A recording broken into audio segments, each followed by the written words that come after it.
malam Bapak Ibu, saudara-saudara yang dikasihi oleh Tuhan Yesus Kristus. Salam sejahtera dalam kasih Tuhan kita. Dan malam hari ini sama-sama kita akan membuka lagi kebenaran firman yang menjadi makanan kita seutuhnya dalam kita mengiring Tuhan. Sama-sama kita akan tundukkan kepala sebelumnya, kita akan berdoa. Bapa yang kami panggil dalam nama Tuhan Yesus Kristus, kami bersyukur Tuhan untuk malam hari ini kesempatan yang Tuhan berikan untuk kami dapat membaca lagi firman-Mu, untuk kami dapat lagi merenungkan firman-Mu. Mari Tuhan tolong kami, Roh Kudus menuntun dan memimpin, membukakan setiap kebenaran firman-Mu, supaya kami mengerti dan kami melakukannya karena kami mengasihi Engkau. Terima kasih Tuhan, kami akan alaskan doa kami dalam nama Tuhan Yesus Kristus. Haleluya. Amin.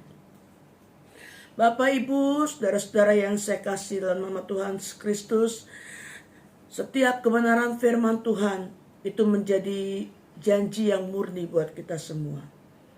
Dan itu yang menghidupkan saudara dan saya sampai hari ini. Oleh sebab itu, saya percaya kita hidup hari ini, sampai hari ini adalah bukti nyata bahwa Tuhan menggenapi setiap janjinya, yaitu pemeliharaan bagi orang-orang percaya. Sama-sama sebelumnya tema yang akan saya berikan adalah Allah menepati janjinya. Allah menepati janjinya. Sama-sama kita akan buka dalam Mazmur pasal ke-12 ayat yang ke-7. Mazmur pasal 12 ayat yang ke-7. Demikian bunyi firman Tuhan. Janji Allah adalah janji yang murni, bagaikan perak yang teruji, 7 kali dimurnikan dalam dapur peleburan tanah. Janji Tuhan adalah janji yang murni. Janji yang murni, kata murni itu tidak ada campuran apapun. Murni itu benar-benar sesuatu yang sangat-sangat luar biasa, yang tidak tercampur oleh hal-hal lain yang dapat mengotori. Dikatakan di sini janji Tuhan adalah janji yang murni. Kalau kita membaca firman Tuhan dari Kejadian sampai Wahyu, ada begitu banyak janji Tuhan untuk orang-orang percaya, untuk orang-orang yang takut kepada Tuhan, untuk orang-orang selalu berharap dan bersandar kepada Tuhan. Oleh sebab itu, apa saja janji Allah dalam kehidupan saudara dan saya? Sama-sama kita akan buka dalam Yohanes pasal 3 ayat yang ke-16. Yohanes pasal 3 ayat 16, saya percaya saudara pasti sudah cukup hafal dengan ayat ini. Yohanes 3 ayat 16, di sini dikatakan, karena begitu besar kasih Allah akan dunia ini, sehingga ia telah mengaruniakan anaknya yang tunggal, supaya setiap orang yang percaya kepadanya tidak binasa, melainkan beroleh hidup yang kekal. Janji Tuhan adalah suatu kehidupan atau keselamatan yang kekal. Yohanes 3 dikatakan bahwa karena begitu besar kasih Allah akan dunia ini, sehingga ia mengaruniakan anaknya yang tunggal, supaya barang siapa yang percaya kepadanya tidak binasa.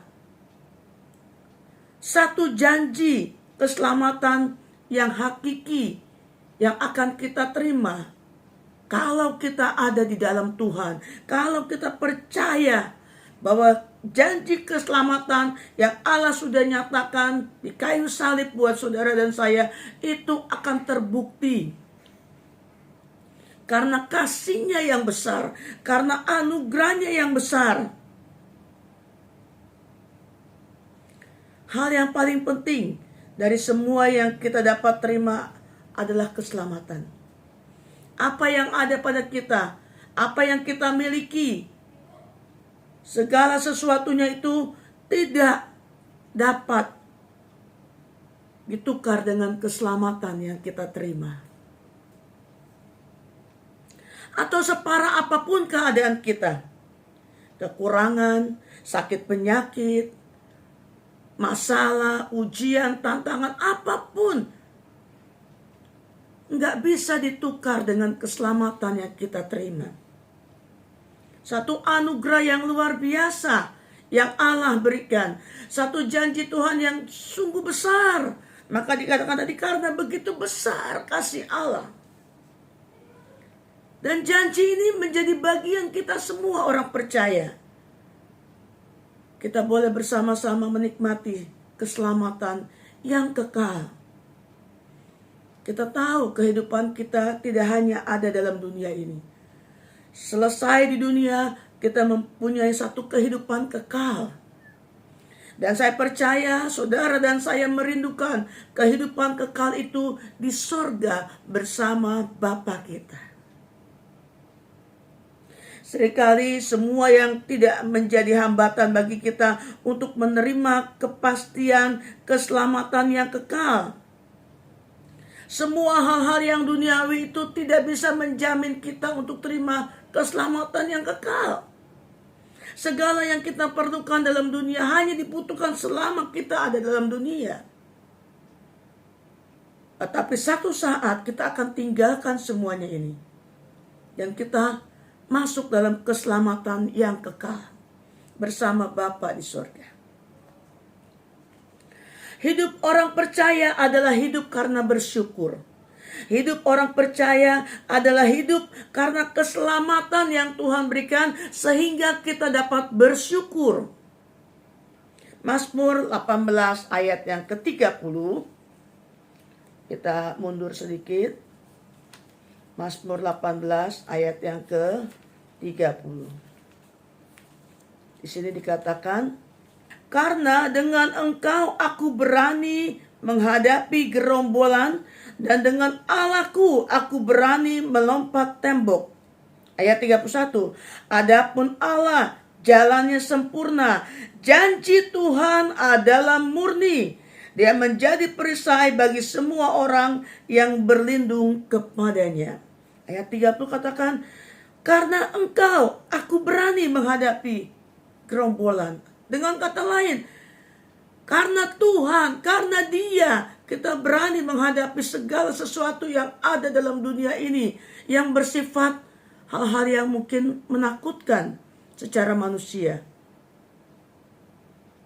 Bahkan dengan Allah kita berani untuk melompat, untuk mengalahkan segala sesuatu yang menjadi rintangan kita. Karena apa? Karena janji Tuhan adalah murni. Janji Tuhan menjadi perisai bagi semua orang yang berlindung padanya. Satu jaminan yang luar biasa, saudaraku. Kalau Tuhan berjanji, Dia memberikan perlindungan. Dia memberikan satu jaminan bahwa kita akan aman bersama dengan Dia. Yang berikutnya dikatakan, janji apa lagi yang akan kita terima dari Tuhan? Yaitu janji penyertaannya dalam hidup saudara dan saya. Penyertaan Allah yang sempurna dalam segala keadaan, dalam segala waktu. Kita akan bisa melihat dalam Matius pasal yang ke-28 ayat 20. Matius 28 ayat 20. Dan ajarlah mereka melakukan segala sesuatu yang telah kuperintahkan kepadamu. Dan ketahuilah, aku menyertai kamu senantiasa sampai akhir zaman. Saudaraku, Allah menyertai saudara dan saya sampai akhir zaman. Kapan zaman ini berakhir? Itu Tuhan yang punya waktu buat kita semua. Dan janjinya adalah penyertaan yang sempurna. Pergumulan, tantangan, apapun akan silih berganti kita hadapi. Namun penyertaannya tetap. Penyertaannya sama. Asal kita berlindung kepadanya. Asal kita melekat kepadanya. Asal kita berharap kepadanya. Bagi kita yang berseru kepada Dia, apalagi dalam masa-masa kesukaran sekarang ini, masa-masa yang begitu sulit, masa-masa yang begitu menakutkan, mencemaskan, mengkhawatirkan. Hanya kita datang berseru kepada Tuhan, maka penyertaan Tuhan akan nyata, akan kita rasakan, sehingga ada ketenangan, ada damai sejahtera, ada sukacita. Penyertaan Tuhan menjadi jawaban dalam setiap persoalan kita, sekalipun kita belum tahu jalan keluarnya bagaimana. Tapi ada satu ketenangan, ada satu jaminan yang luar biasa. Dia tidak tinggalkan sampai akhir zaman kehidupan saudara dan saya. Kita akan buka dalam 1 Petrus 2 ayat 24. 1 Petrus pasal yang kedua, ayat yang ke-24. Ia sendiri telah memikul dosa kita di dalam tubuhnya di kayu salib, supaya kita yang telah mati terhadap dosa hidup untuk kebenaran. Oleh bilur-bilurnya kamu telah sembuh. Saudaraku, dia sendiri yang sudah memikul salib, memikul dosa kita. Luar biasa saudaraku. Begitu banyak pelanggaran yang kita buat, begitu banyak kesalahan yang kita lakukan, begitu banyak dosa yang kita perbuat. Tapi dikatakan di sini, dia yang telah mati karena dosa kita. Kita hidup dalam kebenarannya. Saudaraku, sangat kita bersyukur kepada Tuhan. Kita punya Allah yang luar biasa, Allah yang tidak pernah meninggalkan, Allah yang senantiasa ada menyertai kita, Allah yang senantiasa ada menolong kita dalam segala keadaan. Sekalipun mungkin kita dalam kondisi yang tidak dapat berbuat apa-apa, tapi Dia mengerti segala apapun yang menjadi keperluan saudara dan saya. Oleh sebab itu saudaraku, biarlah kita memegang setiap janji Tuhan. Kita memegang setiap firman Tuhan. Supaya apa saudaraku? Kita hidup di dalam jalan-jalannya. Ayat yang terakhir di sini dikatakan dalam Mazmur 25. Ayat yang ke-10. Mazmur 25 ayat 10. Segala jalan Tuhan adalah kasih dan setia dan kebenaran bagi orang yang berpegang pada perjanjiannya dan peringatan-peringatannya. Jadi saudara, miliki janji Tuhan dan nikmati janji Tuhan. Jangan lemah dalam hadirat Tuhan. Terus saudara mendekat, terus saudara bersandar, andalkan Tuhan. Saya percaya saudara dan saya sedang menikmati pengalaman-pengalaman indah bersama dengan Tuhan, dengan segi berbagai macam persoalan hidup kita. Tapi biarlah jangan kita lemah dalam hadirat Tuhan. Teruslah kita ada dalam hadirat Tuhan. Teruslah kita mendekat kepadanya. Teruslah kita berseru kepadanya, supaya kita bisa menikmati janji-janji Tuhan. Puji nama Tuhan. Inilah firman Tuhan yang saya bisa bagi kepada saudara, dan biar menjadi kekuatan bagi kita semua. Mari kita tundukkan kepala, kita berdoa. Terima kasih Tuhan Yesus untuk firman-Mu pada malam hari ini. Biarlah kami hidup Tuhan di dalam setiap kebenaran firman-Mu. Karena di dalam kebenaran firman-Mu ada janji-janji-Mu yang menghidupkan kami. Sehingga kami bersemangat, kami bergairah, kami tetap percaya bahwa segala sesuatu yang kami alami, segala sesuatu yang menjadi tantangan rintangan kami percaya Engkau akan melepaskannya. Kami akan menerima kebahagiaan, sukacita, damai sejahtera. Karena itulah janji-Mu bagi kami semua. Engkau menyertai kami sampai kesudahan zaman ini Tuhan. Dan kami percaya hidup kami aman di dalam tangan kasih kemurahan-Mu. Terima kasih Tuhan untuk firman-Mu malam hari ini. Penuhlah hati kami dengan sukacita-Mu. Dalam nama Tuhan Yesus kami berdoa dan mengucap syukur. Haleluya. Amin. Selamat malam. Tuhan Yesus memberkati.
Gerejaku adalah rumahku.